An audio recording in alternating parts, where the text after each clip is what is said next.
ang on-the-spot na tugon at aksyon sa inyong mga sumbong at hinaing. #palatawag. Kausap po natin via Zoom si Miss Jessica po mula Kalumpit, Bulacan, ending 6935.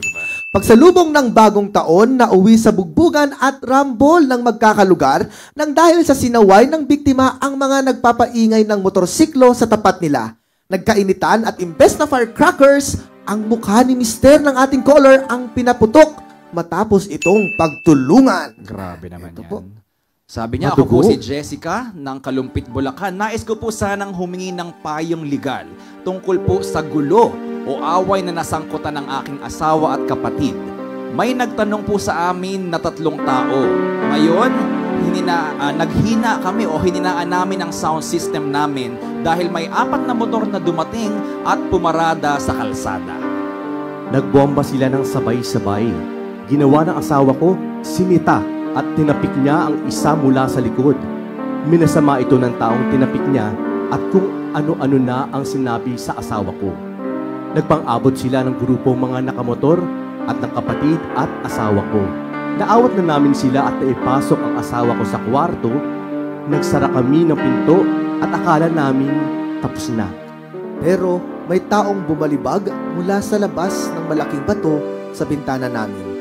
Sanhi kung saan nag-iyak at nagsisigaw ang mga anak na nasa loob kasama namin.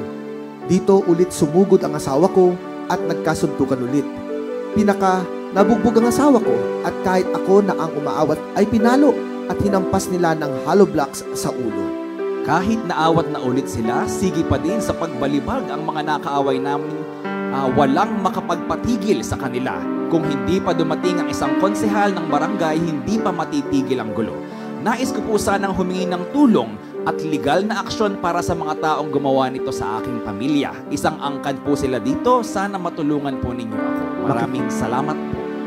Makikita po sa video na kanilang minadala ang pagsugod ng nakaalitan ni Mister, pambabato sa kanilang tahanan kahit may mga umaawat na habang makikita rin sa mga larawan ang mga pasa at bugbog na inabot nilang mag-asawa. Panoorin natin ito. Hoy! Hoy! Tingnan mo! Tama yan! Tama ba? Grabe na dyan. Hayaan mo siya! Tayo dito ka! Tingnan ko na, tingnan mo! Ito ka tayo! Hindi! Hoy! Hoy! Hoy! Hoy! Tumigil ka na! Tumigil ka! Tumigil na kami! Hoy! Hoy! Anong bato dyan? Hoy! Hoy! Hoy! Tingnan mo! Nagbarangay na ba yan sila? Ito po, Chief, nagkaharap na nga po sa barangay ng unang beses, pero desidido daw po ang pamilya na kasuhan ang grupo na nanakit po sa pamilya nila.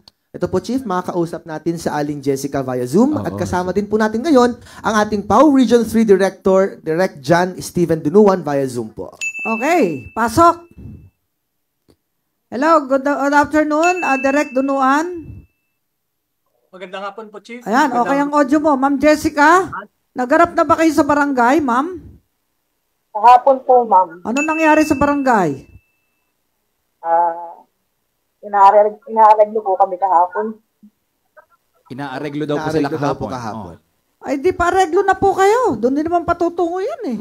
Alam nyo, ma'am, mas maganda yung makipagpayapaan kayo sa mga kapitbahay, kabarangay. Mahirap po may kaaway, ma'am.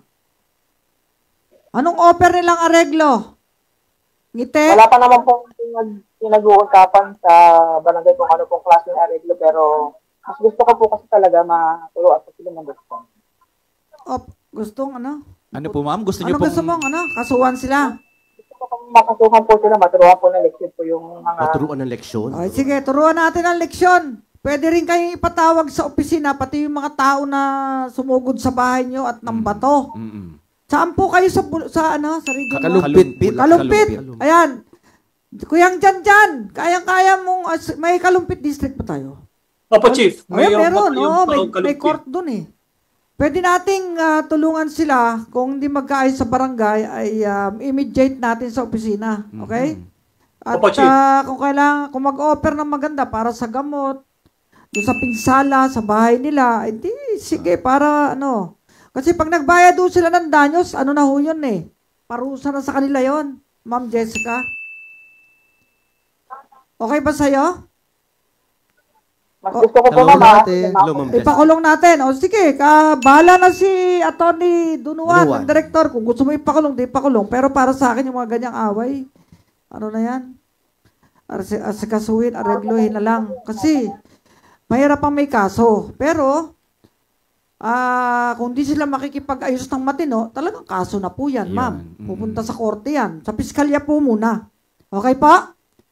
Ma'am Jessica? Tatawagan po kayo ni Direk Dunuan ngayon para kayo magkasundo kung anong araw kayo pupunta. At ipatatawag po yung mga puminsala sa inyong pamilya at sa inyong bahay.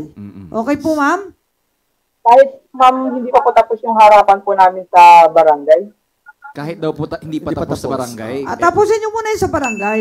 Pero kung pwede rin nung sa Papaw na, dumiretso na po kayo kasi may physical injuries nung nangyari. Okay po? Pwede nga sa piskalya yan eh. Binugbog.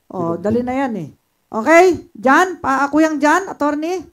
Bahala Yes po, ka na sa kaso na ito. Ano pong hanap buhay niyo, Ma'am Jessica? Housewife po, ma'am. Ano? Housewife po, attorney. Ay, yung asawa mo, ano trabaho? Delivery boy po ng yelo po dito sa... Hindi siya nakakatrabaho ngayon dahil, puro sugatan eh. Mula po ng January 1 po hanggang ngayon po absent. Nag-absent. O sige, padalang kita ng tulong, pambili yung pagkain ha. Ayun. Okay ha? Tatawagan ka ni Ka Gerald para malaman yung paano mapadala sa iyo yung tulong ko, ha? Sige. Happy New Year. Okay ba sa'yo o ayaw mo? Okay daw. Sige, okay ha? daw, O okay. sige. Padalang kita ng tulong para kalam hindi nakapagtrabaho. Grabe talaga. Nakita ko yung kanyang bugbugin. Tama sa katawan eh. Pinagtulungan kasi. Pinagtulungan eh. Sige po. Okay po. At gusto kong malaman yung mga nanakit sa inyo na hindi po pumapayag ang PAW na may inaapi, may sinasaktan. Mananagot po sila sa batas. At sila, kung gusto nilang bayaran ng damages o danyos, bayaran nila para hindi sila makulong ng lubusan. Yeah. Okay po? Sige, Ka Gerald, kunin mo lang yung number nila. Kung may Gcash po ba kayo, ma'am? Meron po, ma'am. Meron daw. Sige po, kunin ni Ka Gerald. Okay, ma'am. Thank you po.